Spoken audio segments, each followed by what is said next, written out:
Communicative Syllabus Design, Patricia A Porter. Introduction, Definition, and Framework. In designing second language teaching programs that aim to promote communicative competence, educators usually approach the task in one of two ways. Long, 1984. Richards, 1984. Stern, 1981. One route is through the syllabus, the way the content of language teaching is selected and organized. The other is through theories of learning and pedagogical procedures. Because the syllabus is an important starting place for program development, an understanding of how syllabus designs have changed and multiplied over the past 20 years aids in our awareness of the variety of program options in communicative language teaching today. First, a clarification of terms is in order, beginning with communicative. Communicative language teaching is generally identified as an outgrowth of sociolinguistics and its emphasis on the way language is used in socially appropriate ways. Although Richards and Rogers, 1986, link the roots of communicative language teaching specifically to the notional functional approach developed in Europe in the 1970s, the scope of communicative language teaching is quite broad today. See the chapters in this volume by Fathman and McGroarty. In terms of this discussion of communicative syllabus design, Howard's distinction between the strong and weak versions of communicative language teaching further clarify. Communicative, the weak version, generally entails learning to use English, with learners being provided with language samples and then given opportunities to use this language for communicative purposes. The strong version involves using English to learn it, with learners beginning with communication and then developing the necessary language to succeed. Howard, 1984, colon 279. This distinction is important in that it helps us differentiate among the current types of syllabus design, which will shortly be described. The term syllabus itself has come into use relatively recently in North America, as Stern has pointed out, 1984. The term more widely used here have been course of study, curriculum, and program. However, most second language educators now use the term curriculum as something broader than syllabus. For example, Stern defines curriculum as referring not only to subject matter or content, but also to the entire instructional process, including materials, equipment, examination, and the training of teachers. In short, all pedagogical measures related to schooling or the substance of a course of study. 1984, 394. Allen draws a similar distinction, viewing curriculum as a consideration of the whole complex of philosophical, social, and administrative factors which contribute to the planning of an educational program, while syllabus refers to that sub-part of curriculum which is concerned with a specification of what units will be taught. 1984, 61. This definition of syllabus as units to be taught is consistent with Richards and Rogers' definition of syllabus as the selection of language items that are to be used within a course or method. With these items, including both the subject matter, what to talk about, and the linguistic matter, how to talk about it. 1986, 20 until 21.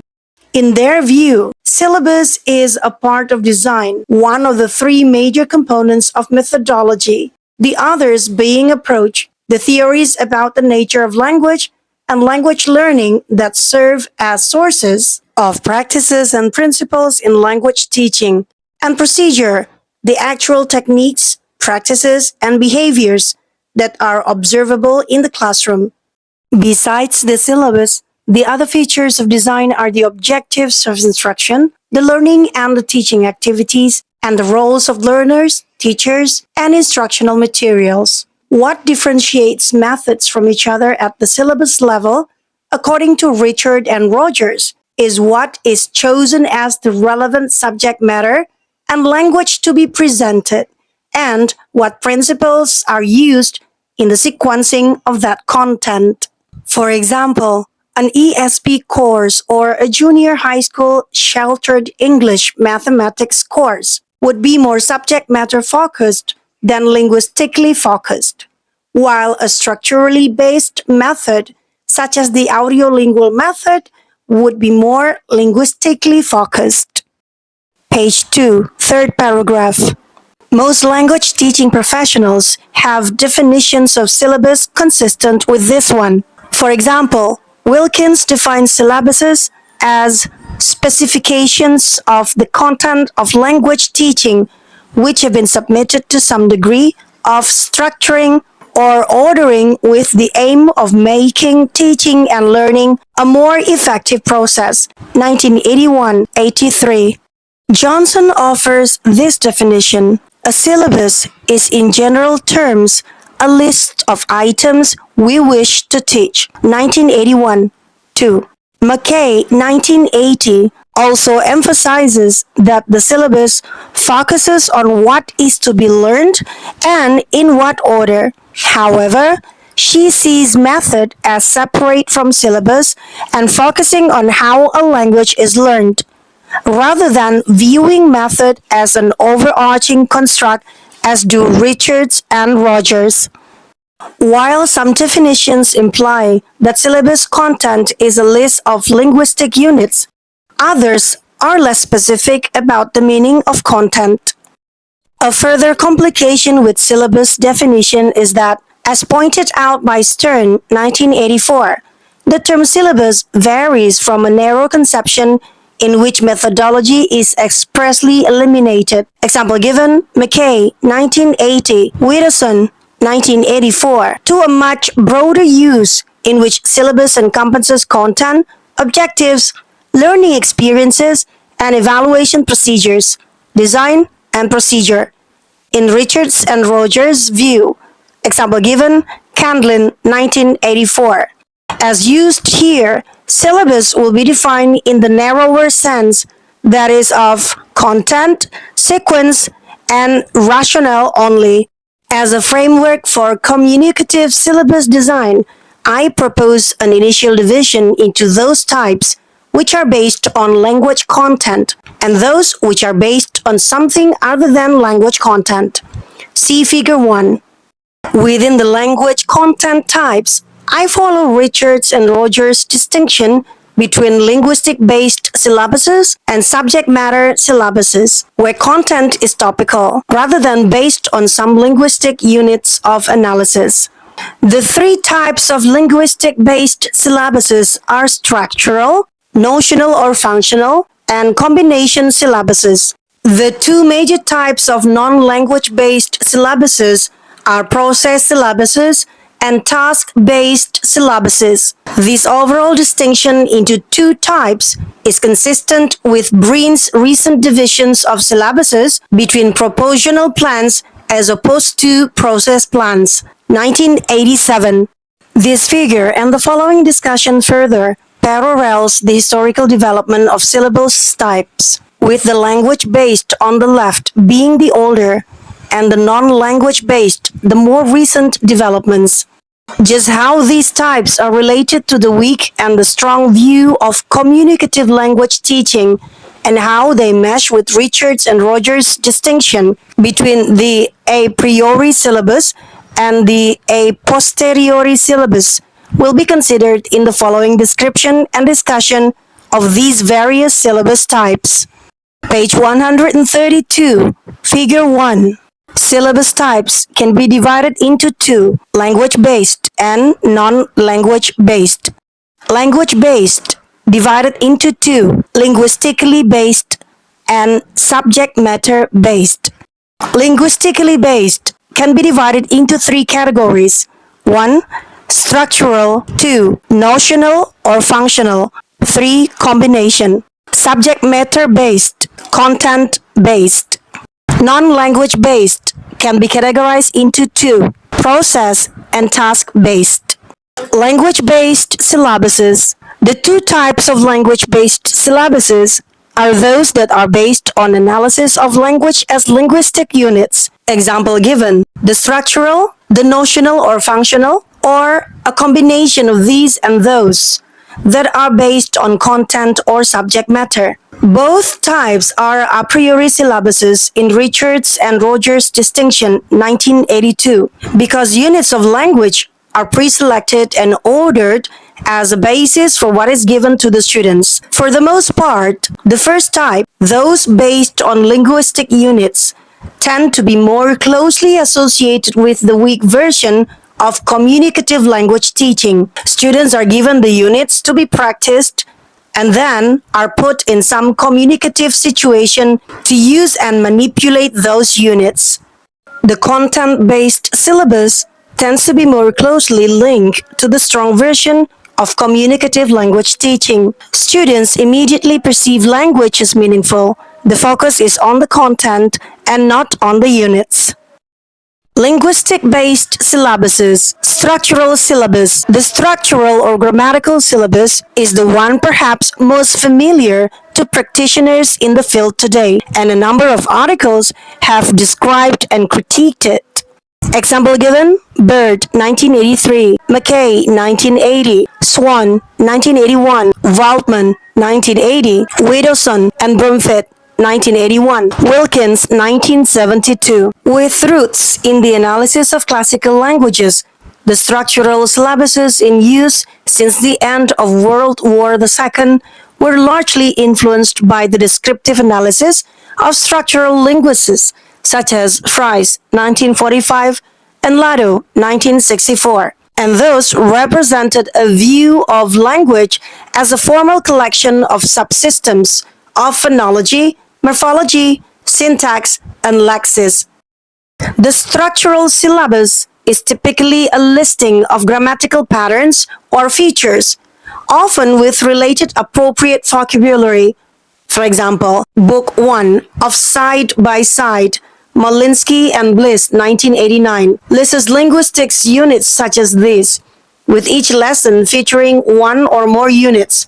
To be plus location, the present continuous tense, possessive adjectives, possessive nouns, yes or no questions, and short answers. There is, there are, singular, plural. The sequencing of the structures is typically based on such criteria as simplicity, regularity, frequency, and contrastive difficulty.